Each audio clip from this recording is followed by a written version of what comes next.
असीम सौंदर्य और पवित्रता की प्रतीक इस गुलाबी नगरी को नमन करती हूँ। राजस्थान विश्वविद्यालय की वैदिप्यमान प्रतिष्ठा और उसमें आप सबकी शिक्षा के प्रति निष्ठा को नमन करती हूँ। वह वटवृक्ष जिसकी छांव में यह विश्वविद्यालय परिवार फल फूल रहा है, ऐसे कृतज्ञता अभिभूत और जीवन सौंदर्य के पारखी माननीय कुलपति महोदय को नमन करती हूँ। जग से इसे सींचने वाले विद्वत शिक्षक समाज को नमन करती हूँ।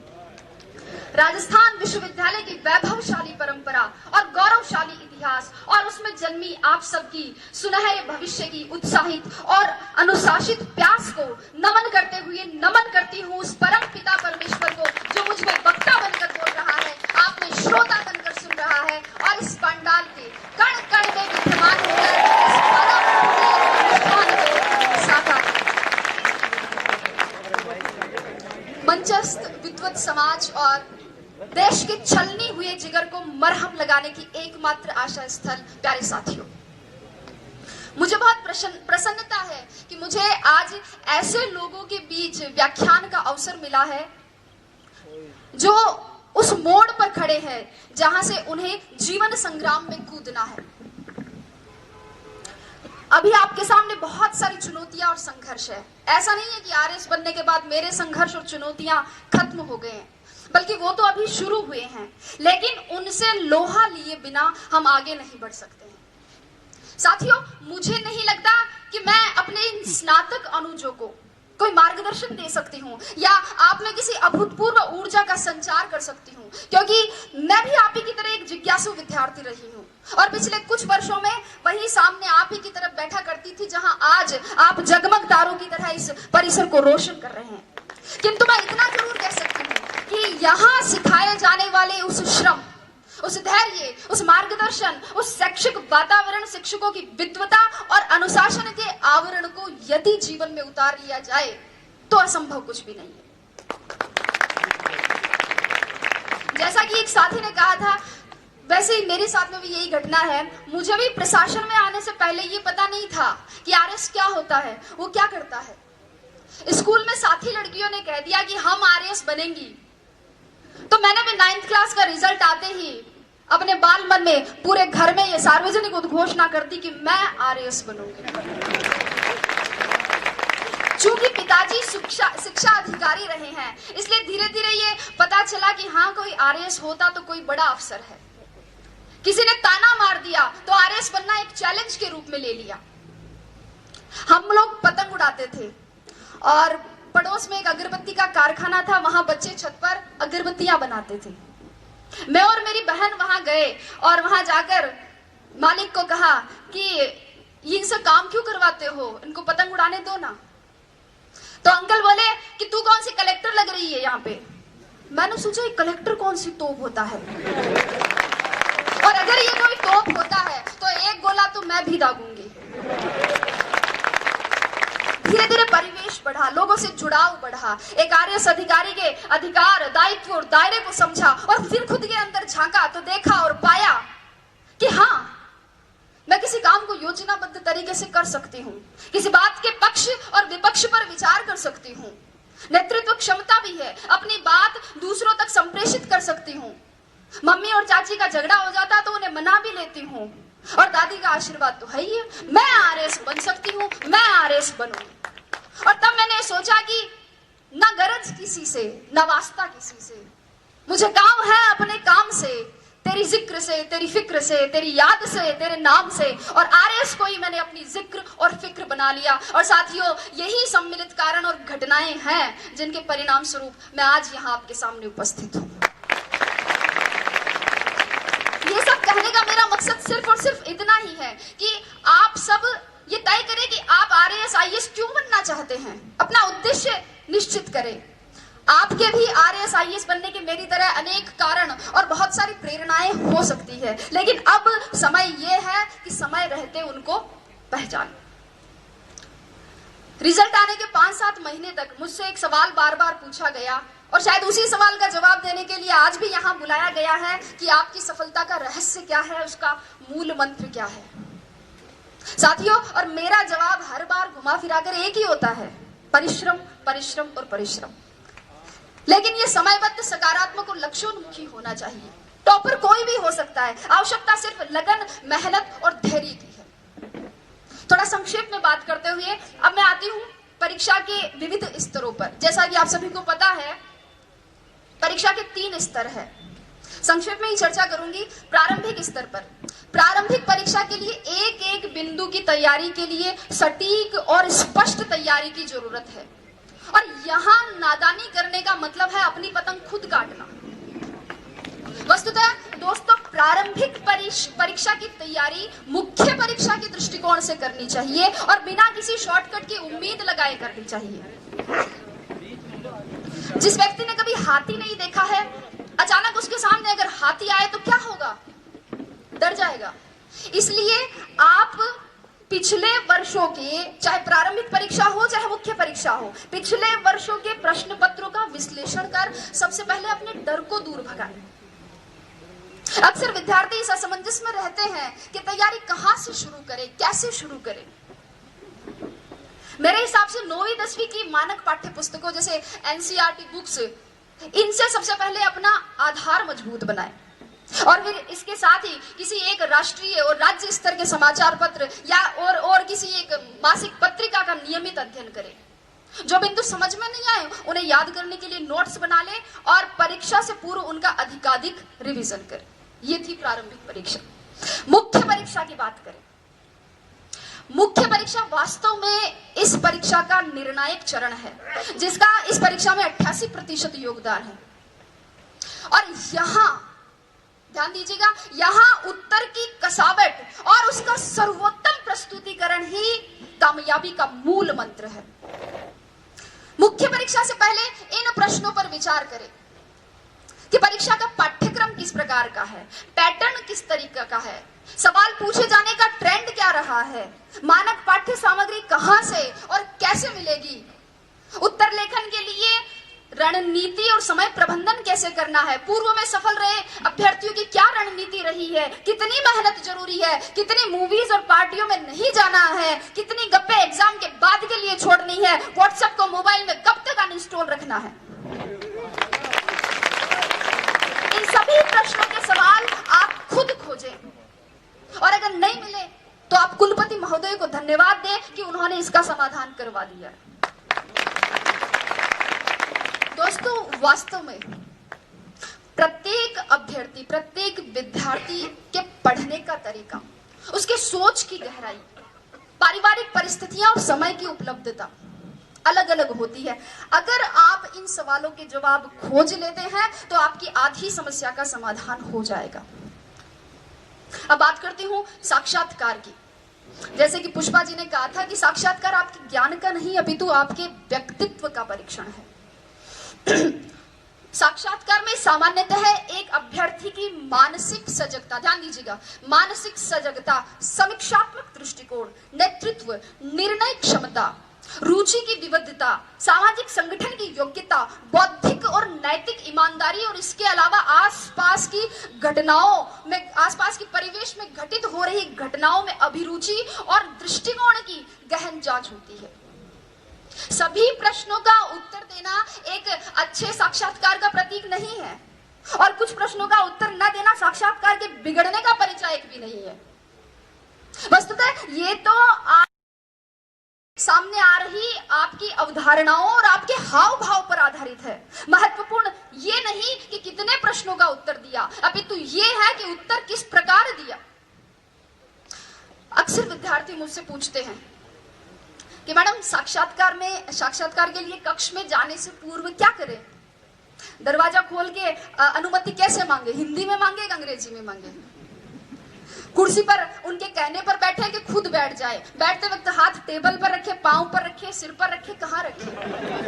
लड़के पूछते हैं कि मैडम टाई लगाए, टाई के साथ कोट भी पहने, क्या शेविंग करे या नहीं करे। और लड़कियां भी पूछती है कि साड़ी पहने, सूट पहने, सूट पहने तो मैचिंग का ब्लाउज पहने, क्या मैचिंग की nail polish, sandal, earrings, purse, bangles, blah blah blah. लेकिन अगर चर्चा करें तो ये एक ऐसा विषय है जिस पर पूरा दिन खर्च किया जा सकता है।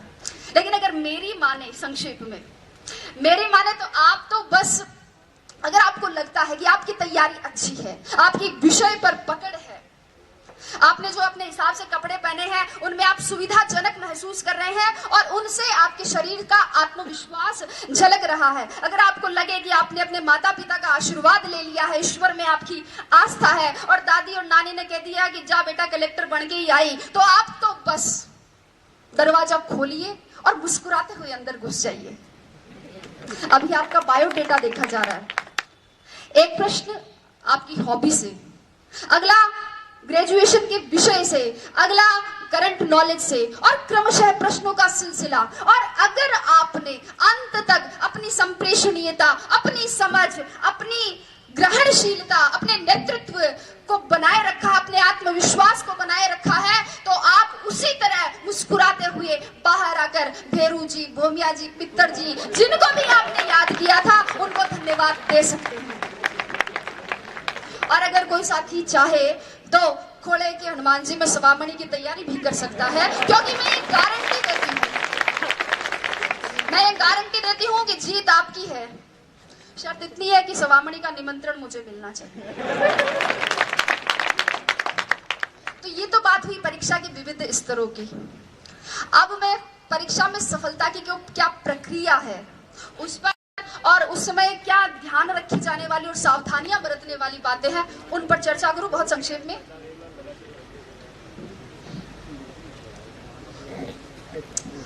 चूंकि अपनी ये जो सफलता की प्रक्रिया, इसको मैं एक कृषि के रूपक से बताना चाहूंगी।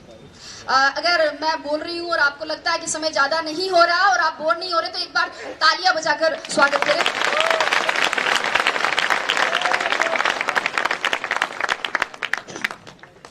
तो कृषि के रूपक से समझाना चाहूंगी, क्योंकि अब राजस्व विभाग से जुड़ गई हूं, तो कृषि, बीज, फसल, पटवारी, गिरदावर, इनसे दिन भर सामना होता रहता है, तो उदाहरण भी वैसे ही देने लग गई हूं।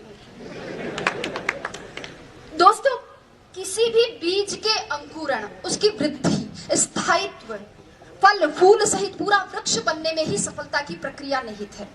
किसी भी बीज के अंकुरण के लिए सर्वप्रथम और सर्वाधिक महत्वपूर्ण योग्यता है उस बीज का अंकुरण योग्य होना। इसलिए सबसे पहले अपने अंदर झांके। एक बार एक पागल आईने में खुद को देखकर कह रहा था कि यार इसको कहीं देखा लगता है। बहुत देर टेंशन में सोचने के बाद वो बोला, धत्तेरी की, अरे ये तो वही है जो उस दिन मेरे साथ बाल कटवा रहा था। तो ये तो खैर पागल था, लेकिन हम जैसे पढ़े लिखे और स्वस्थ चित्त व्यक्ति भी खुद को नहीं पहचानते हैं, अपने भीतर नहीं झांक पाते हैं। रास्ते में अगर कंकड़ी कंकड़ हो और अगर अच्छा जूता पहना हो तो उस पर चला जा सकता है, लेकिन एक अच्छे जूते में भी अगर कंकड़ हो तो रास्ता चाहे कितना ही बढ़िया क्यों ना हो, उस पर कुछ कदम चलना मुश्किल है। मेरे कहने का मतलब इतना ही है कि पहले बाहर की चुनौतियों से पहले खुद की कमजोरियों से जीते, लड़े।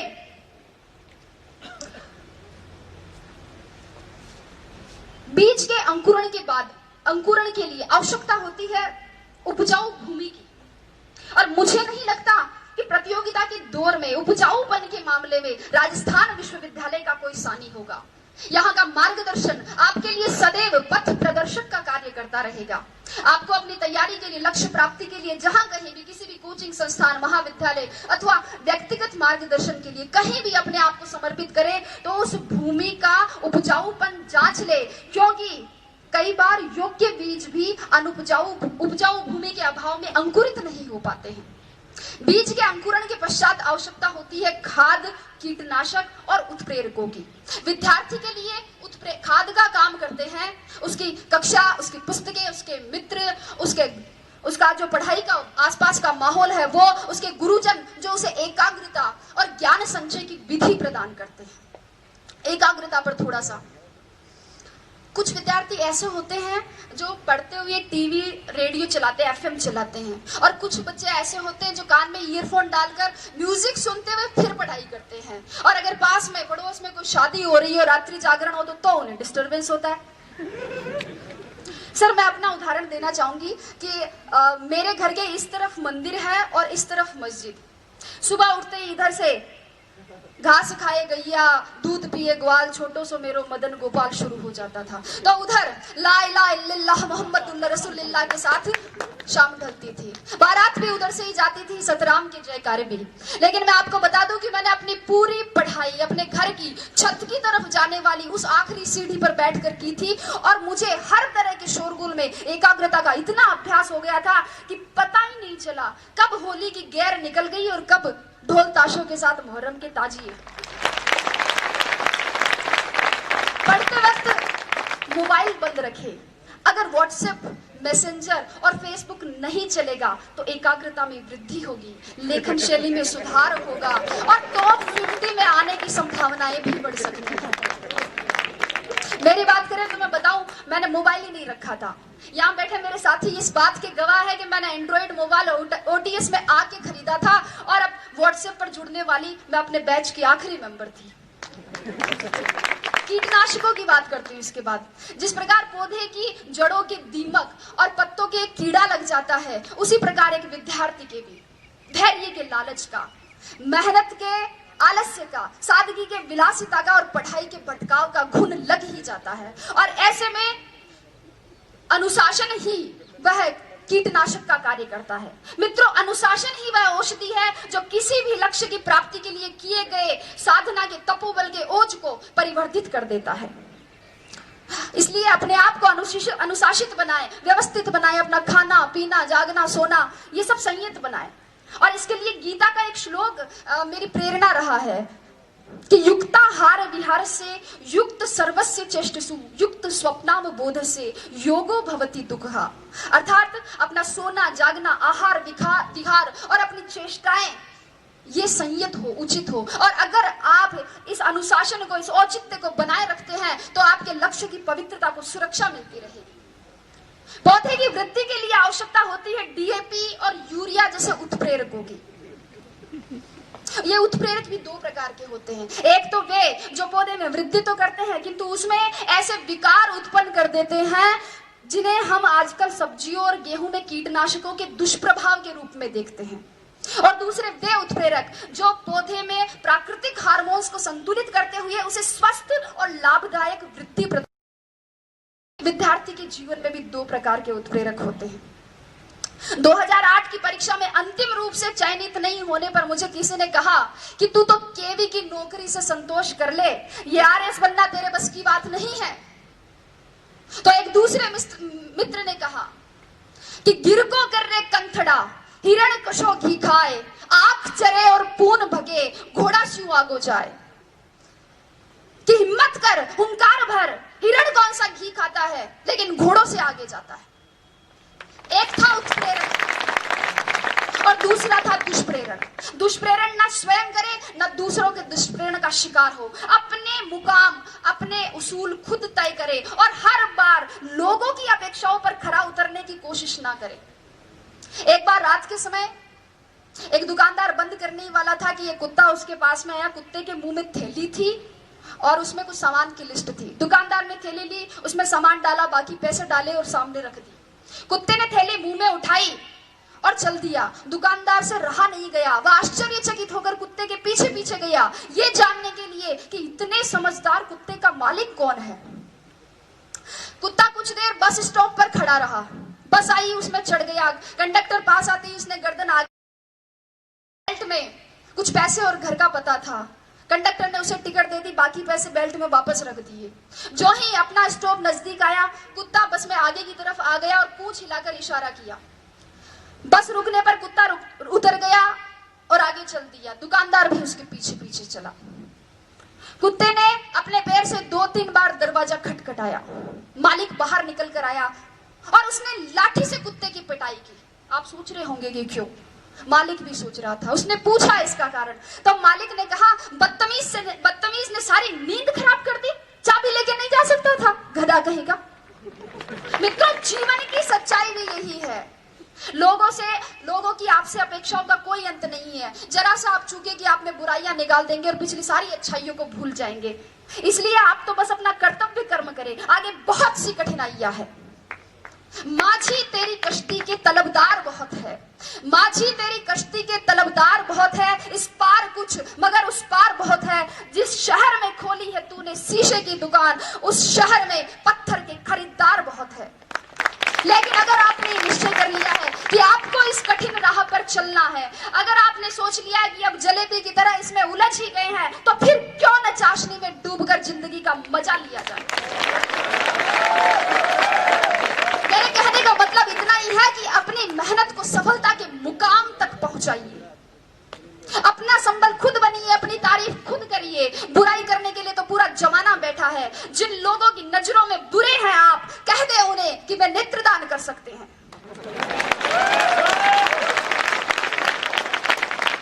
अपने आसपास के परिवेश में केवल उन्हीं तत्वों को प्रविष्ट होने की अनुमति दे जो सकारात्मक हो, विचारात्मक हो, बोधात्मक हो, सही दिशा देने वाले हो। अन्यथा आपके मस्तिष्क में क्रोध, ईर्ष्या और द्वेष के रासायनिक दुष्प्रभाव दिखने लगेंगे, जो आपकी सोने की थाली में पीतल की मेख जैसे अशोभनीय लगेंगे। तो अंत की ओर बढ़ते हुए मैं अब कहूंगी कि इन सभी तत्वों के साथ अब एक तत्व और बच जाता है, और वो है जीवनदायी जल, जिसकी आवश्यकता पौधे को वृक्ष बनने तक रहती है। यह जल कहीं से भी पौधे को मिल सकता है, वर्षा से, ओस से, भूमिगत जल के स्वतः परासरण से, कुएं से, कुंड से, नल से, पाइप से, जहां से भी मिले ये मिलना चाहिए। और जल के समकक्ष विद्यार्थी के लिए रखा जा सकता है नियमित अध्ययन को। जब तक आपके सपनों की जड़ों को नियमित अध्ययन का पवित्र जल सींचता रहेगा, तब तक आपके सपनों के पंखों में उड़ान रहेगी, जुनून में जान रहेंगी, जड़ें जमीन से जुड़ी रहेंगी और नजरों में हदें आसमान रहेगी। अगली बात कहते हुए समाप्ति की ओर, इस बात पर गौर कीजिएगा कि विश्वास की जड़ें कमजोर हो, विश्वास की जड़ें कमजोर हो तो माता पिता के आशीर्वाद का जल ले, दिशा भ्रम हो तो दृष्टिकोण की जड़ों को गुरुजनों के मार्गदर्शन के जल से सींचे, भटकाव की भूख भड़के तो एकाग्रता की जड़ों को आत्मचिंतन के जल से पोषित करे, धैर्य धीरज धरने से इनकार करने लगे तो मानस की जड़ों को अध्यात्म के जल से सींचे, और सबसे महत्वपूर्ण अपने सपनों की सुनहरी जड़ों को सकारात्मक सोच के जल से सदैव सींचते रहे। सफलता मजबूर होकर कामयाबी का मीठा फल आपकी मेहनत से तैयार किए गए वृक्ष पर प्रस्फुटित कर देगी, जिसके बाद उसके संवर्धन और संरक्षण की जिम्मेदारी दुनिया अपने आप ले लेती है। तो आइए सफलता का प्रसाद पाने के लिए मेहनत के इस महायज्ञ में अपने श्रम की समीधा, धैर्य की धूप, अध्ययन की आहुति और लक्ष्य की लौ से अस्तित्व की अग्नि प्रज्वलित करते हैं और कुछ नया, कुछ मौलिक, कुछ बेहतर करने का संकल्प करते हैं। मैं आशा करती हूँ कि शीघ्र ही इस विश्वविद्यालय से आप में से ही कोई छात्र या छात्रा ऐसे इसी ही तरह अपनी सफलता की कहानी बांटे, अपने अनुभव बांटे, और मैं यहीं बैठकर सुनूं, गर्व करूं और कुछ नया सीखूं, और अगर हो सके तो चाय के साथ कंक्लूजन करते हुए वोट ऑफ थैंक्स दूं। तो मेरी शुभकामना बस इतनी ही है कि आपका पथ प्रशस्त हो, लक्ष्य उन्नत हो, गति आबाद रहे, संगच्छध्वम संवदध्वम संवो मनांसी जानताम का मूल मंत्र कभी विस्मृत ना हो।